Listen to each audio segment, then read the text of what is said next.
HMT ಇಂದ ನೀವು ಹೇಳ್ತಿದ್ದೀರಾ ನಿಮ್ಮ ಅಧಿಕಾರಿಗಳು ಶಾಮೀಲಾಗಿ ಮಾಡಿದ್ದಾರೆ ಅಂತ, ನಿಮ್ದೇ ಜಾಗ ನಮ್ಮ ಹಳೆ ಅಧಿಕಾರಿ ಈಗಿನವರಲ್ಲ ಸರ್. ಈಗ ಅಲ್ಲಿ ಏನೋ ಕಟ್ಕೊಂಡ್ಬಿಟ್ಟಿದ್ದಾರೆ, ಅದನ್ನ ನೀವು ನಿಮ್ಮ ಇಲಾಖೆಗೆ ವಾಪಸ್ ತಲಕ್ ನೀವೇನ್ ಮಾಡ್ತೀರಾ ಅಂತ. ಈಗ ನನಗೆ ಬಂದಿರತಕ್ಕಂಥದ್ದು, ಈಗ ಈಶ್ವರ ಖಂಡ್ರೆ ಅವರು ಓಪನ್ ಆಗಿ 175 ಎಕರೆ ಮಾರಾಟ ಅಂತ ಹೇಳಿದ್ದಾರೆ. ಈಗ ನಮ್ಮ ಲ್ಯಾಂಡ್ ಅದು ಅಂತ ಹೇಳ್ತಾರೆ. ಈಗ ಅವ್ರ ಲ್ಯಾಂಡ್ ಇದ್ರೆ ಅವ್ರದ್ದೇ ಜವಾಬ್ದಾರಿ ಅಲ್ವಾ, ಅವ್ರ ಹತ್ರ ಎಲ್ಲ ರೆಕಾರ್ಡ್ಸ್ ಇದ್ದರೆ. ಅದಕ್ಕೆ ಅವ್ರಿಗೆ ಹೇಳ್ತಾ ಇದ್ದೀನಿ, ನಿಮ್ಮ ಲ್ಯಾಂಡ್ ಆಗಿದ್ರದು ಮೊದಲು ಅದನ್ನು ಬಿಡಿಸ್ರಪ್ಪ. 175 ಎಕರೆ ಕೊಟ್ಟಿದ್ದೀರಲ್ಲ, ಅದು ಏನೇನಾಗಿದೆ ತೆಗಿರಿ ಅದೆಲ್ಲ. ಸರ್ ನೀವು ಇವತ್ತೊಂದು ಇಲ್ಲೊಂದು ರೌಂಡ್ ಹಾಕಿದ್ರಿ, HMT ಆಸ್ತಿಗಳು ಯಾವ ಅಂತ ತೋರಿಸಿದ್ರಿ, ಮಾಧ್ಯಮಗಳಿಗೆ ತೋರಿಸಿದ್ರಿ, ಆ ಮೂಲಕ ಸರ್ಕಾರಕ್ಕೆ ತೋರಿಸಿದ್ರಿ. ಇದರಿಂದ ಸರ್ಕಾರಕ್ಕೆ ಎಷ್ಟು ಕಾಣ್ತಿರುತ್ತೆ ಗೊತ್ತಿಲ್ಲ. ನೀವು ಸೆಂಟ್ರಲ್ ಇದರ ಬಗ್ಗೆ ನೀವು ಹೇಳದಂತ ಬರೋದು ನಂಗೆ ಅರ್ಥ ಆಯ್ತು. ಇಲ್ಲ ಹೇಳಿ ಹೇಳಿ. ನೀವು ಕೇಂದ್ರ ಸಚಿವರಾಗಿದ್ದೀರಿ, ನೀವು ಅಲ್ಲಿಂದ ಒಂದು ಟೀಮ್ ಮಾಡಿ ಸರ್ವೆ ಮಾಡಿ ಅದೊಂದು ರಿಪೋರ್ಟ್ನ ಯಾಕೆ ನೀವು ತಗೊಳ್ಬಾರ್ದು? ಎಲ್ಲೆಲ್ಲಿ ಒತ್ತುವರಿ ಆಗಿದೆ? ಒಂದು ನಿಮಿಷ, ಒತ್ತುವರಿ ಅನ್ನೋದಲ್ಲ, ಈಗಾಗಲೇ ಅವರ ಹೆಸರಿಗೆ ರಿಜಿಸ್ಟರ್ ಮಾಡಿಕೊಟ್ಬಿಟ್ಟಿದಾರಲ್ಲ, ಅದರಲ್ಲಿ ನಾನು ಅದಕ್ಕೋಸ್ಕರ ನಮ್ಮ ಅಧಿಕಾರಿಗಳಿಗೆ, ಈಗಿನ ತಗ ಇರ್ತಕ್ಕಂಥ ಅಧಿಕಾರಿಗಳಿಗೆ ಹೇಳ್ತೇನೆ, ಸಂಪೂರ್ಣವಾಗಿ ಆ 175 ಎಕರೆ ವಿಲೇವಾರಿಗಳು ಯಾರ್ಯಾರಿಗಾಗಿದೆ, ಅದು ಯಾವ ರೀತಿ ಮಾಡಿದ್ದಾರೆ, ಅದು ಎಲ್ಲದರ ಮಾಹಿತಿಯನ್ನು ಕಲೆಕ್ಟ್ ಮಾಡಿ ನನಗೆ ಸಬ್ಮಿಟ್ ಮಾಡಲಿಕ್ಕೆ ಹೇಳ್ತೀನಿ. ಒಂದು ದೆಹಲಿಗೆ ಹೋದ್ಮೇಲೆ ಇದರ ಬಗ್ಗೆ ಈಗೇನು ನಾನು ಸುತ್ತಿದ್ದೇನೆ ಇದು ನೋಡಿದೆ. ನನಗೂ ನೀವು ಕಣ್ತಿರೋದಷ್ಟೇ ನನಗೂ ಕಣ್ತರಿಸಿದ್ದಾರೆ. ನಾನು ಮೊದಲು ಇಲ್ಲಿ ಬೆಂಗಳೂರು ನಗರದ ನಿವಾಸಿ ಆದರೂ ಇಷ್ಟೆಲ್ಲ ನಾನು HMT ಈ ಥರ ಇದೆಯಾ ಅನ್ನೋದು ನನಗೆ ಗೊತ್ತಿರಲಿಲ್ಲ. ಇವತ್ತು ನಿಮ್ಮ ಜೊತೆ ನಾನು ನೋಡಿದ್ದೀನಿ. ಇದು ನೋಡಿದ ಮೇಲೆ ನೀವು ಹೇಳಿದಂಥ ರೀತಿಯಲ್ಲಿ ನನ್ನ ಜವಾಬ್ದಾರಿ ಇದು ಓನ್ಲಿ ಪಬ್ಲಿಸಿಟಿ ಮಾಡೋದ್ರೆ ಆಗೋದಿಲ್ಲ, ಪಬ್ಲಿಸಿಟಿಗಲ್ಲ. ಇವತ್ತು ಏನೇನಾಗಿದೆ ಹಿಂದಿನ ಸರ್ಕಾರಗಳಲ್ಲಿ ಯಾವ ರೀತಿ ಇದನ್ನು ವಿಲೇವಾರಿ ಮಾಡಿದ್ರು ಅದರ ಎಲ್ಲ ಪೇಪರ್ಗಳನ್ನ ತೆಗೆಸ್ಲಿಕ್ಕೆ ಪ್ರಯತ್ನ ಪಡ್ತೀವಿ. ನಮ್ಮ ಅಧಿಕಾರಿಗಳಿಗೆ ಸೂಚನೆ ಕೊಡ್ತೀನಿ, ಇದನ್ನು ತೆಗೆದುಕೊಂಡು ನಮ್ಮ ಇಲಾಖೆಯಲ್ಲಿ ಫಸ್ಟು ಇದರ ಬಗ್ಗೆ ಏನು ತೀರ್ಮಾನಗಳು ಮಾಡಬೇಕಾಗಿದೆ, ನಾವು ಕ್ಯಾಬಿನೆಟಿಗೆ ತೆಗೆದುಕೊಂಡು ಹೋಗೋದಕ್ಕೆ ಕೇಂದ್ರ ಸರ್ಕಾರದಲ್ಲಿ ಅದಕ್ಕೆ ಏನೇನು ನಾನು ಸಿದ್ಧತೆ ಮಾಡಬೇಕು, ಆ ಡಾಕ್ಯುಮೆಂಟ್ನ ಏನು ಕಲೆಕ್ಟ್ ಮಾಡಬೇಕು ಅದೆಲ್ಲವನ್ನು ಮಾಡ್ತಕ್ಕಂಥದ್ದಕ್ಕೆ ನಿರ್ಧಾರ ಮಾಡಿದ್ದೀನಿ. ಇನ್ನೊಂದು ಹೇಳ್ತೀನಿ, ಇವತ್ತು ಕಾರ್ಪೊರೇಷನ್ಗೆ ನಿರಂತರವಾಗಿ ಟ್ಯಾಕ್ಸ್ ಕಟ್ಕೊಂಡು ಬಂದಿದ್ದಾರೆ ಎಂಟೈರ್ ಏರಿಯಾ. ಈಗ ನಾನು ಮುಖ್ಯಮಂತ್ರಿ ಆದಮೇಲೂ 23 ಕೋಟಿ ಪೆಂಡಿಂಗ್ ಇತ್ತು. ಕಾರ್ಪೊರೇಷನಿಂದ ನೋಟಿಸ್ ಕೊಟ್ಟಿದ್ರು, 23 ಕೋಟಿ ದುಡ್ಡು ಕಟ್ಟಿಸ್ದೆ. ನೋಟಿಸ್ ಕೊಟ್ಟು ಇಲ್ಲಿ ಹಲವಾರು ರೀತಿ ಪ್ರಾಬ್ಲಮ್ ಕ್ರಿಯೇಟ್ ಮಾಡೋಕ್ಕೂ ಹೊರಟಿದ್ರು. ನಿರಂತರವಾಗಿ ಟ್ಯಾಕ್ಸ್ ಕಟ್ಕೊಂಡು ಬಂದಿದ್ದಾರೆ. ಈ ಕಾರ್ಖಾನೆ ಇದು ಏನು ಕಟ್ಟಬೇಕು ನಮ್ಮ ಬೆಂಗಳೂರು ಕಾರ್ಪೊರೇಷನ್ಗೆ, ಅದು ಎಲ್ಲ ನಿರಂತರವಾಗಿ ಡಾಕ್ಯುಮೆಂಟು ಇಟ್ಕೊಂಡಿದ್ದಾರೆ ಟ್ಯಾಕ್ಸ್ ಕಟ್ಟಿರೋದು.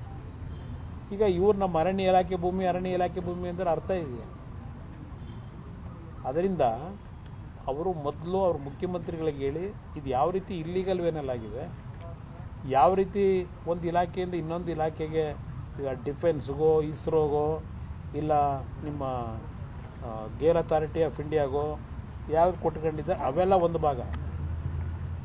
ಅದು ಸರ್ಕಾರದಲ್ಲಿ, ಕೇಂದ್ರ ಸರ್ಕಾರದಲ್ಲಿ ತೀರ್ಮಾನ ಆಗಿರ್ತದೆ. ಇದೆಲ್ಲ ಹೇಗಾಯಿತು, ಇವೆಲ್ಲ ಪ್ರೈವೇಟ್ ಇದಕ್ಕೆ ಕೊಟ್ಟಿರೋದು. ಅದು ಡಾಕ್ಯುಮೆಂಟ್ ತೆಗೆಸಿ ಪ್ರಾಮಾಣಿಕವಾಗಿ ನಾನು ಈ ವಿಷಯದಲ್ಲಿ ಲೀಗಲಿ ಏನು ತೀರ್ಮಾನಕ್ಕೆ ಬರಬೇಕು ಮಾಡ್ತೀನಿ.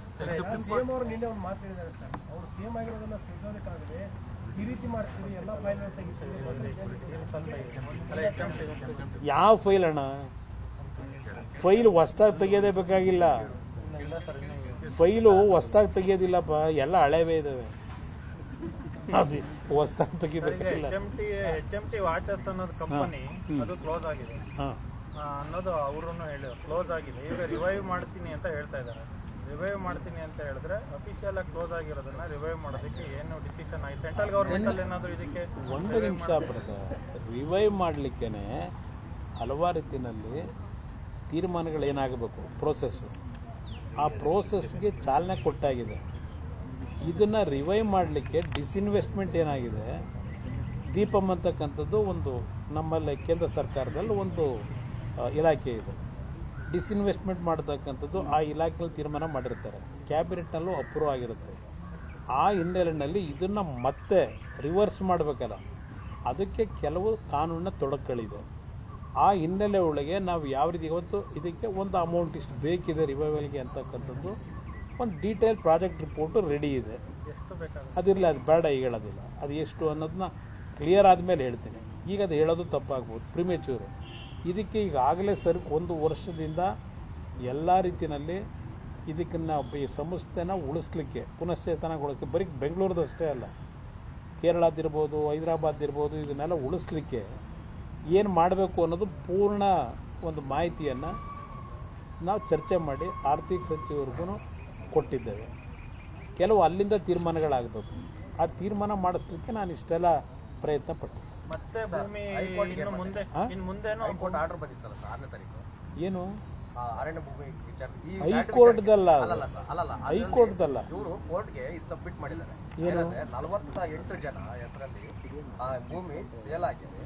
ಅದೇ ರೀತಿಯಲ್ಲಿ ಕೂಡ ಯಾವ ರೀತಿಯಾಗಿ ಕ್ರಯ ಆಯಿತು, ಯಾರಿಂದ ಯಾರಿಗೆ ಬಂತು ಭೂಮಿ ಅಂತ, ಒಟ್ಟು 178 ಎಕರೆ. ಅದೇ ದಾಖಲೆಗಳನ್ನ ತೆಗೆದುಕೊಂಡು ನಿಮ್ಮದೇ ಭೂಮಿ ಆಗಿದ್ರೆ ಅದಕ್ಕೆ ಸಪ್ರೇಟ್ ಒಂದು ಕಮಿಟಿ ರಚನೆ ಮಾಡಿ ಒಂದು ಬೌಂಡ್ರಿ ಫಿಕ್ಸ್ ಮಾಡ್ಬೋದಲ್ಲ. ಈಗ ನಾನು ಹೇಳ್ತಿರೋದೆಲ್ಲ ಬ್ರದರ್, ಈಗ ಸರ್ಕಾರ ಅವ್ರು ಹೇಳೋ ಪ್ರಕಾರ ಅವ್ರದ್ದಾದರೆ ಅವ್ರಿಗೇನು ಮಾಡಬೇಕು ಅಂತ ಅವ್ರು ತೀರ್ಮಾನ ಮಾಡಬೇಕು. ಇಲ್ಲಿಗಲ್ಲಾಗಿ ಹಿಂದೆ ಮಾಡಿರ್ತಕ್ಕಂಥ ಒಂದು ಪ್ರಕರಣ ಇದ್ದರೆ ನಾವೀಗೇನು ತನಿಖೆ ಮಾಡಿ ಅಲ್ಲಿ ಯಾವ ಥರ ರಿಜಿಸ್ಟ್ರೇಷನ್ ಆಗಿದೆ, ಯಾವ ಆಧಾರದ ಮೇಲೆ ಮಾಡಿದ್ರು, ಕೇಂದ್ರ ಸರ್ಕಾರ ಒಪ್ಪಿಗೆ ಕೊಟ್ಟಿದ್ದಾರೋ ಇಲ್ವೋ, ಇದೆಲ್ಲ ನೋಡಿ ಆಮೇಲೆ ಅದರ ಬಗ್ಗೆ ಏನು ತೀರ್ಮಾನ ನಮ್ಮ ಇಲಾಖೆಯಲ್ಲಿ ಮಾಡಬೇಕು ಮಾಡಿ. ಅಲ್ಲ ಸರ್, ಇದು ನಿಮ್ಮ ಹೆಸರಲ್ಲಿ ಇದೆ ಅಂತ ನೀವು ಹೇಳಿದ್ರೆ ನನ್ನ ಹೆಸರಲ್ಲಿಲ್ಲ ಸರ್, HMT ಈಗ HMT ಜಾಗನೇ ಅದು ಅಂತ ಹೇಳ್ತಾ ಇದ್ದೀರಲ್ವಾ ಸರ್, ನೀವು ಅದನ್ನ ಮಾರಿರೋದು ಅಂತ ಅದನ್ನ ಮಾರಿರೋದನ್ನ ನೀವು ಅದನ್ನ ವಶಪಡಿಸ್ಕೊಳ್ಬಹುದಲ್ಲ ಅಂತ ನಾನು ಹೇಳೋದು. ಈಶ್ವರ್ ಖಂಡ್ರೆ ಅವರು ರಾಜಕೀಯ ಮಾತಾಡ್ತಾ ಇದ್ದಾರೆ. ಒಂದು ನಿಮಿಷ ಬರದ ಇಲ್ಲಿ ವಶಪಡಿಸ್ಕೋಬೇಕು ಅಂದ್ರೆ ಸಡನ್ ಆಗಿ ಹೋಗ್ಬಿಟ್ಟು ನಾವೀಗ ನಮ್ಮ ಜಾಗ ಕೊಡಿ ಅಂತ ಹೇಳೋಕ್ಕಾಗತ್ತಾ? ಈಗ ಅವತ್ತಿನ ಕಾಲದಲ್ಲಿ HMT ಅವ್ರ ಪಾತ್ರ ಏನಿದೆ ಆ ಭೂಮಿಗೆ ಮಾರಾಟ ಮಾಡೋದಕ್ಕೆ, ಅದು ಯಾವ ರೀತಿ ಕೊಟ್ಟರು, ಲೀಗಲಾಗಿ ಕೊಟ್ಟಿದ್ದಾರೋ ಇಲ್ಲೀಗಲಾಗಿ ಕೊಟ್ಟಿದ್ದಾರೋ ಅದೆಲ್ಲ ಈಗ ಪರೀಕ್ಷೆ ಮಾಡಬೇಕಲ್ಲ. ಈಗ ನೋಡಿ ಎಲ್ಲರ ಡಾಕ್ಯುಮೆಂಟ್ರಿ ಕೊಟ್ಟರೆ ಇನ್ನೊಂದು ಇಲ್ಲಿ HMT ಅವರೇ ಸೇಲ್ ಮಾಡಿರ್ತಕ್ಕಂಥ ಸೇಲ್ ಡೇಟ್ ಇದೆ,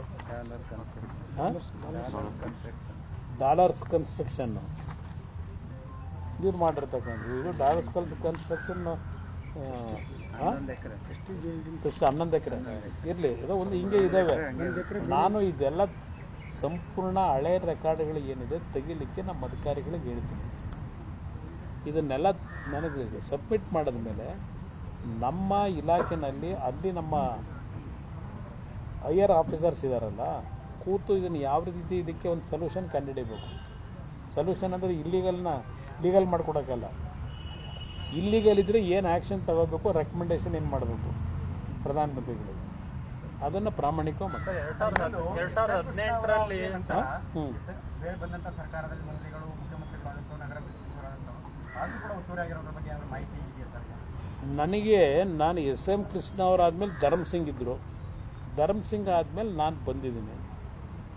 ಬಹುಶಃ 2006 2007ರಲ್ಲಿ ನಾನು ಅದು ಮಾಹಿತಿ ಕೇಳಿದ್ದೀನಿ ನನ್ನ ಪೀರಿಯಡ್ನಲ್ಲಿ. ಯಾಕೆಂದರೆ ನಾನು 2006 2007ರಲ್ಲಿ ಮುಖ್ಯಮಂತ್ರಿ ಆದಾಗ ಆ ವರ್ಷದಲ್ಲಿ ಈ ಸಬ್ಜೆಕ್ಟ್ ನನ್ನ ಗಮನಕ್ಕೆ ಬಂತು, ಈ ಥರ ಎಲ್ಲ ಆಗಿದೆ ಅಂತ ಹೇಳಿ. ಆಗ ನಾನು ಸೂಚನೆ ಕೊಟ್ಟೆ ನಮ್ಮ ಚೀಫ್ ಸೆಕ್ರೆಟರಿಗೆ, ಯಾವುದೇ ಕಾರಣಕ್ಕೂ HMTಗೆ ಸಂಬಂಧಪಟ್ಟಂಥ ಭೂಮಿನ ಇನ್ನು ಮುಂದಿನ ದಿನಗಳಲ್ಲಿ ಯಾವುದೇ ಕಾರಣಕ್ಕೂ ರಿಜಿಸ್ಟ್ರ್ ಮಾಡ್ತಕ್ಕಂಥದ್ದಕ್ಕೆ ನೋಟಿಸ್ ಕೊಟ್ಟುಬಿಡಿ, ಯಾರೂ ಮಾಡಬಾರದು ಅಂತ ಹೇಳಿ ನಾನು ಸೂಚನೆ ಕೊಟ್ಟು ಅಲ್ಲಿಂದ ನಿಂತಿದೆ. ಅದರ ಮಧ್ಯದಲ್ಲಿ 2008ರಲ್ಲಿ ಬಹುಶಃ ನಮ್ಮ ಯಾವುದೋ ಕೇಂದ್ರ ಸರ್ಕಾರದ ಸಂಸ್ಥೆ ಕೊಟ್ಟವರು